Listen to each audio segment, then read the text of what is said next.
नमस्कार, मी जया मेहरा दबंग 24 न्यूज चॅनलमध्ये आपले स्वागत आहे। धीरेंद्र शास्त्री विरोधात प्रहारचा एल्गार, जिल्हाधिकारी कार्यालयावर धडक। शास्त्रीवर गुन्हा दाखल करा, महाराष्ट्रात बंदीची मागणी, अन्यथा तीव्र आंदोलनांचा इशारा।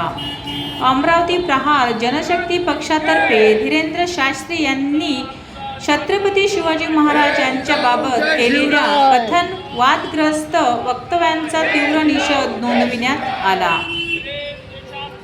सोमवार 27 एप्रिल रोजी अमरावती महानगर प्रमुख बर्डी रामटेके यांच्या नेतृत्वात कार्यकर्त्यांनी जिल्हाधिकारी कार्यालयावर धडक देत घोषणाबाजी केली।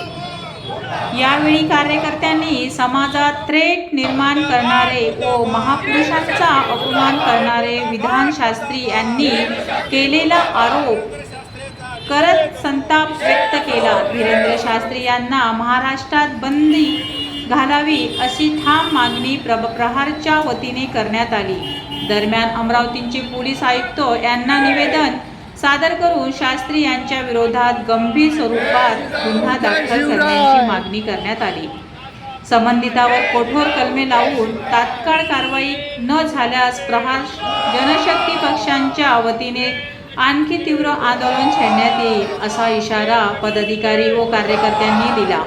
या आंदोलनात प्रहारचे पदाधिकारी व कार्यकर्ते मोठ्या संख्येने उपस्थित होते। धन्यवाद।